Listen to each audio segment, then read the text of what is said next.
हम singer baby Pandey आप सबके बीच में फिर से श्री चर्चा कथा लेके आए हैं। श्री गुरु के चरणों में प्रणाम, पार्वती माता के चरणों में प्रणाम, सभी देवी देवताओं के चरणों में प्रणाम। हमारा प्रणाम तो स्वीकार करो, हे देव स्वीकार करो। हर हर महादेव।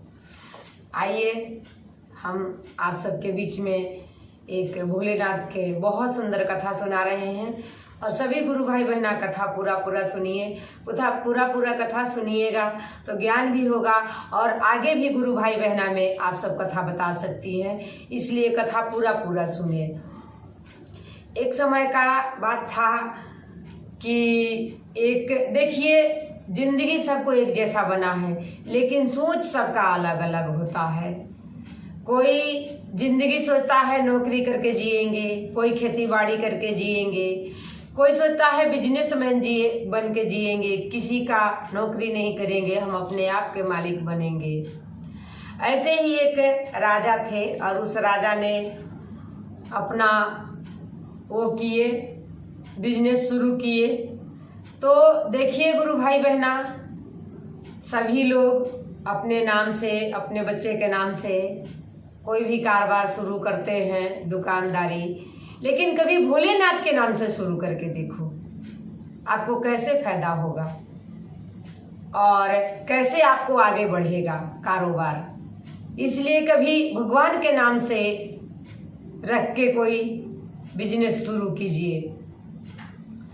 उस इंसान ने मन में ये सोचा कि पैसा मेरा है, काम मैं करेंगे तो ये बिजनेसमैन भी तो मैं ही हूँ, ये बिजनेस मेरा होगा। ऐसे किया और क्या किया कि वो काफ़ी कर्जा ले लिया और कर्जा लेके और उस अपना बिजनेस कंपनी डाल दिया, घर पे लोन ले लिया, जो खेती बाड़ी था वो भी बंधक धर दिया। ऐसे करके उसने कंपनी शुरू किया। जब कंपनी शुरू किया तो कंपनी जब शुरू करोगे तो उसमें मजदूर को तो ज़रूरत पड़ेगा ही। उसने मजदूर ले आया और मशीन ले आया, जो प्रोडक्ट बनाने थे वो प्रोडक्ट का सामान ले आया। ऐसे करके पैसे भी सारे खर्च दिया और खर्च के कारोबार शुरू करवा दिया।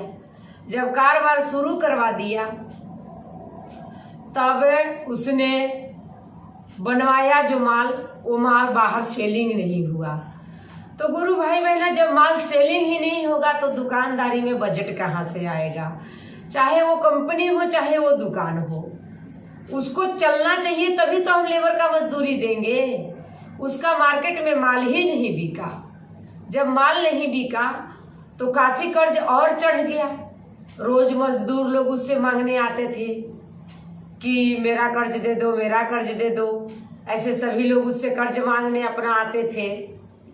वो एक दिन बहुत घबरा गया और बहुत घबरा के और कहने लगा कि अब मैं जान ही दे देंगे, ये कर्ज तो मेरे से चुकेगा ही नहीं जिंदगी में।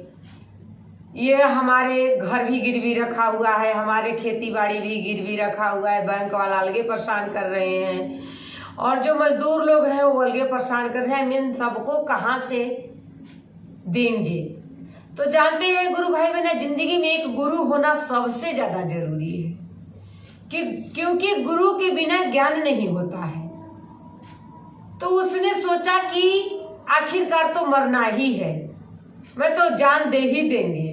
लेकिन उसने एक गुरु बनाया था, बोला कि मैं गुरु के पास जाएंगे और गुरु के पास जाके और अपना गुरु से गुरु दक्षिणा आशीर्वाद लेके ही मरेंगे। ऐसे मन में सोच लिया और सोच के चला गया गुरु का पास। जब गुरु के पास गया तो गुरु जी कहे कि और बताओ बच्चा कैसे आना हुआ? बोले कि बाबा जी और तो सब ठीक ही है, लेकिन हम सोच रहे थे कि आपसे मुलाकात कर ले क्योंकि हमारा आखिरी टाइम है। बाबा बोले ऐसा क्या हो गया कि तुम्हारा आखिरी टाइम आ गया? तो हाँ बाबा जी, मैं जान अपना देना चाहते हैं। बोले कि क्यों देना चाहते हो?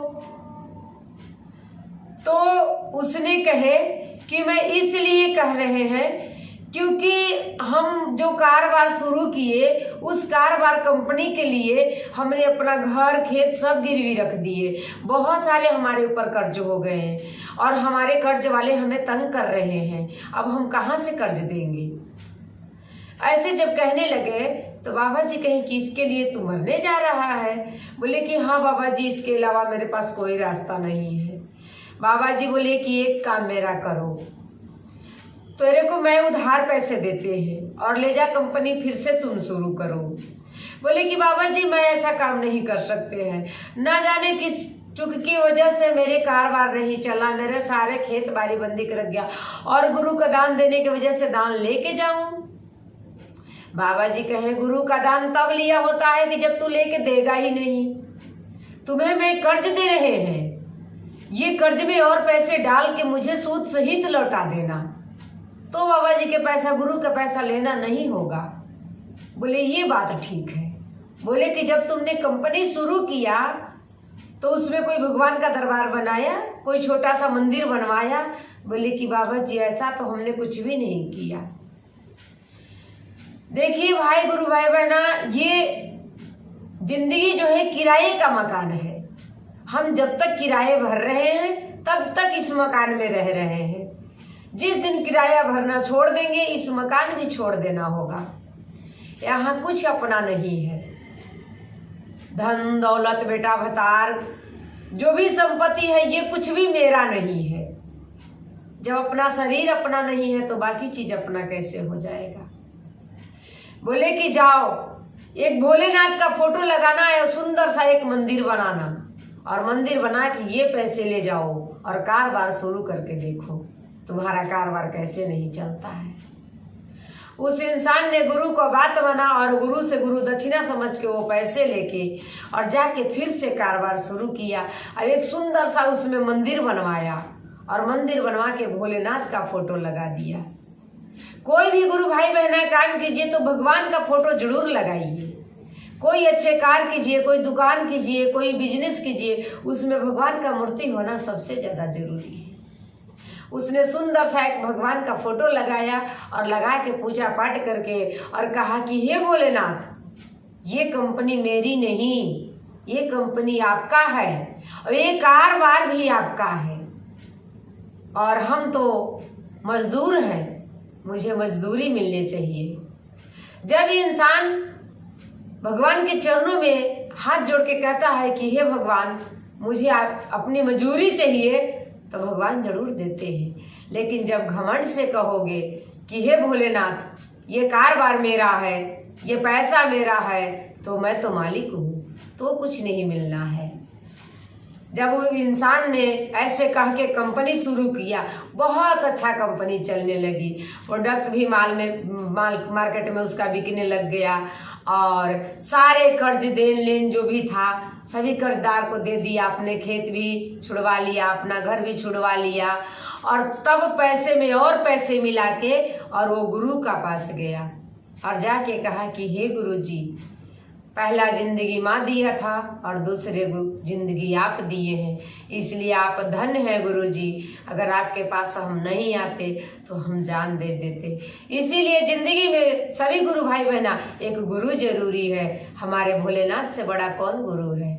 आप जो भी गुरु भाई बहना अभी तक उनको गुरु नहीं बनाए होंगे, वो सारे भाई बहना उनको गुरु बना लीजिए, उनके चरणों में आ जाइए। उनको चरणों में सबको कल्याण होता है और आप सबका भी कल्याण होगा। इसलिए सभी गुरु भाई बहना शिव के चरण से जुड़ जाइए। चलते चलते सभी गुरु भाई बहना के नमस्कार प्रणाम। हर हर महादेव।